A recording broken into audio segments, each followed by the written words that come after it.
Shalom, shalom, j'espère que vous allez bien et que vous avez passé de belles fêtes de Sukkot.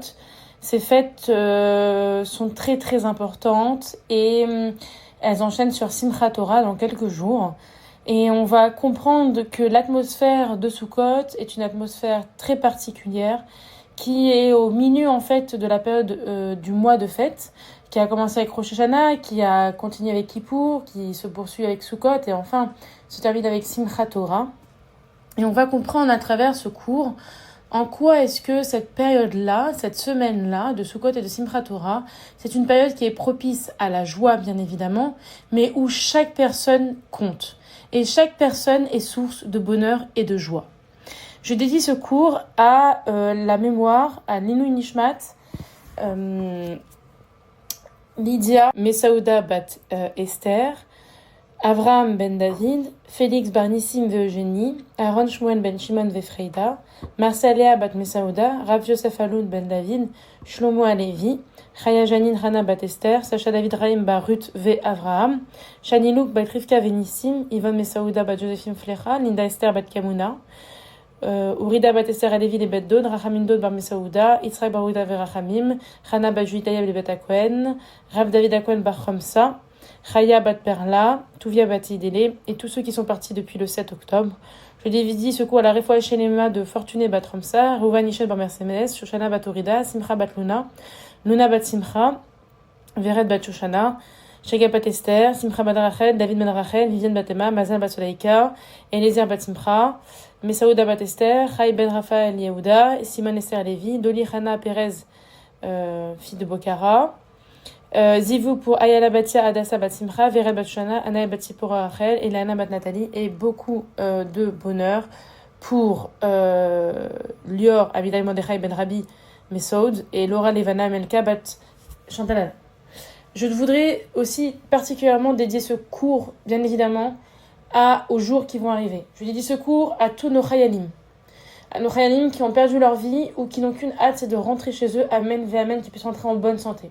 Je dédie ce cours à tous nos frères et sœurs qui ont perdu la vie il y a maintenant 2 ans, puisque nous commençons bien sûr les fêtes de Sukkot et on ne peut pas s'empêcher, bien sûr, aujourd'hui le 7 octobre est une date qui est dans nos cœurs, dans nos veines, dans nos âmes.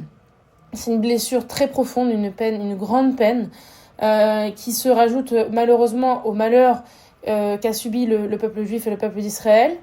Mais nous avons célébré la mémoire de tous ceux qui sont partis pendant le 7 octobre et à la suite du 7 octobre. Et bien sûr, je veux dédier ce cours précisément au retour de tous nos frères et sœurs, de tous nos otages à la maison et qui puissent rentrer et qui puissent être avec leur famille et qui puissent, pour ceux qui malheureusement n'ont pas pu survivre, eh bien, qui puissent reposer en paix et pour les autres, retrouver la paix. Amen, amen. Nous attendons avec impatience et on va voir justement Sukkot, la joie, le miracle, tout ce qui arrive. En effet, on a eu une période un petit peu particulière. Une période où on avait le grand pardon, les jours de pénitence, on avait Rosh Hashanah. Une période où il y avait quand même une certaine tension, une certaine crainte, bien évidemment, la question du jugement. Mais voilà, c'était vraiment très solennel, très profond. Et on arrive sur Sukkot, qui est beaucoup plus champêtre, où il y a les cabanes, où il y a la joie, où on danse, où Bezrat Hashem, dans quelques jours, nous allons faire Simchat Torah, et nous allons danser avec la Torah. Donc, on passe en fait d'une certaine pesanteur à quelque chose de plus léger et festif. Mais ça, on en a besoin. Tout ça montre en fait le processus dans une vie. C'est-à-dire qu'on peut connaître des peines, on peut connaître des craintes, on peut connaître des attaches, enfin des brèches dans l'estime de soi, on peut connaître des doutes, on peut connaître des craintes, on peut connaître des grands malheurs. Mais derrière toute cette peine, il y a toujours de la joie. Il y a toujours de la simcha, il y a toujours une lumière. Et j'aimerais, 2 choses me font écho. Bien évidemment, c'est Bezrat Hashem, la sortie de nos Chatoufim, la libération de nos Chatoufim. C'est très important.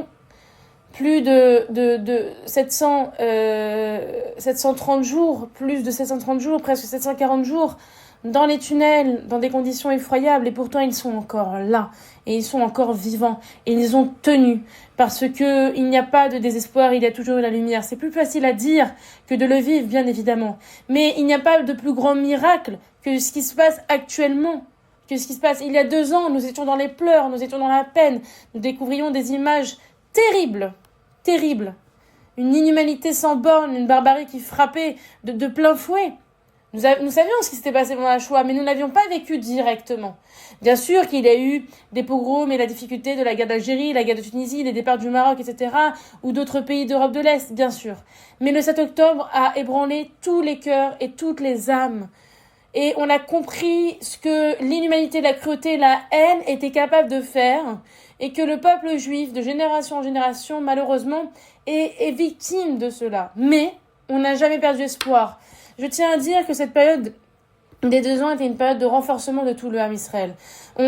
Du moins religieux au plus religieux, ça c'est pas la question. C'est que chacun a renforcé une partie de soi. Chacun a fait une prière en plus. Chacun a fait une action en plus.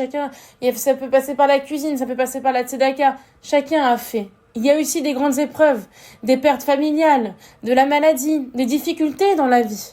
Mais, dans l'épreuve, il y a le renforcement. Et à la suite de cette épreuve, il y a la joie. Et j'aimerais comparer ça à un enfant. Un enfant, si on observe bien un enfant, il est un exemple de leçon de vie, de confiance de soi. Un enfant, il marche la tête haute. Il le décide. Il veut sautiller, s'il veut parler fort. Il décide de ce que son cœur lui dit de faire. Et non pas ce que son esprit lui dit de faire. Pourquoi je dis ça ? Parce qu'en fait, lorsqu'on grandit, lorsqu'on est adulte, on s'enferme dans des cases. Qu'est-ce qu'on va penser de moi ? Qu'est-ce qu'on va faire ceci ? Qu'est-ce qu'on va faire cela ? Et en fait, on se soucie de l'image. Mais un enfant, lui, il laisse libre cours à ses désirs. Rien ni personne n'est plus important que lui. Et cet enfant, bizarrement, il est très lié à ses grands-parents. À ses parents, bien sûr, à ses grands-parents. Pourquoi ? Parce que les grands-parents ont développé cette sagesse. Et aussi, le regard des autres ne leur importe plus parce qu'ils ont cette estime de soi. Ils ont grandi. Ce sont des grands enfants, mais il y a eu la question intellectuelle. Ils écoutent leur cœur et leur esprit. Mais c'est ce lien-là qu'il y a. Et je pense très fort à nos grands-parents, je pense très fort à toutes ces figures de nos vies, nos grands-parents, nos mères, nos pères, nos grands-pères, qui, chaque jour, en fait, on les voit comme des héros, on les voit, on les fête, on est fiers d'eux, mais eux aussi ont leur peine, eux aussi ont leur douleur, mais ils le gardent en eux et ils ont toujours ce sourire malgré tout. Et ça, c'est très important. Et c'est ce qui est transmis dans la période de Sukkot. Dans la période de Sukkot, le rituel, c'est de vivre dans une cabane pendant presque 1 semaine, d'abandonner son confort, abandonner toutes les possessions matérielles, aller dans une cabane qui n'est pas faite en ciment, mais juste en feuillage, en plancher de bois. Et ça veut dire que pendant cette semaine, on est tous pareils. Et c'est ce que veut nous rappeler cette période de Sukkot. Qu'on soit moins religieux, plus religieux, attaché, parattaché, riche, pauvre, médian, on s'en fiche. C'est pas ça qui est le plus important. Ce qui est plus important, c'est ce que nous avons dans notre cœur et ce que nous sommes en tant qu'humains et en tant que juifs. Et ça, c'est ça. C'est-à-dire que devant Hachem, nous sommes tous au même rang social. Devant Hachem, s'il pleut, on sera tous mouillés. Devant Hachem, s'il y a des aléas, s'il fait très chaud, on aura tous très chaud. Durant la Sukkot, toutes les cartes sont redistribuées, entre guillemets, et de manière équitable et égale. On n'a pas besoin d'envier l'autre parce qu'on vit tous de la même manière.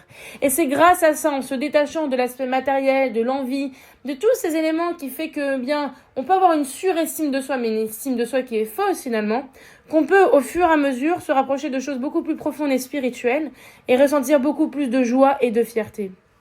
Dans la période de Sukkot, il y a les 4 espèces. Le loulav, qui est très grand et prestigieux, le hétrog, avec son arôme au bouquet, cette odeur, tout ce citron, cette douceur, le hadas et le harava, qui sont des herbes qui peuvent considérer être comme inutiles, mais qui permettent d'étouffer le bouquet. Ces 4 espèces ne peuvent être aptes à recevoir la bénédiction si et seulement si elles sont ensemble. Elles sont toutes indispensables l'une à l'autre. Chacune apporte sa touche supplémentaire au bouquet. Si on prend que le loulav, si on prend que l'étrog ou le hadas et le harava tout seul, ça n'a aucun intérêt. Alors que lorsqu'on unit ces 4 espèces, eh bien, c'est magnifique. Et c'est ça, en fait. Chaque membre de la communauté, chaque personne dans ce monde, chaque personne est aussi importante aux yeux d'Hachem.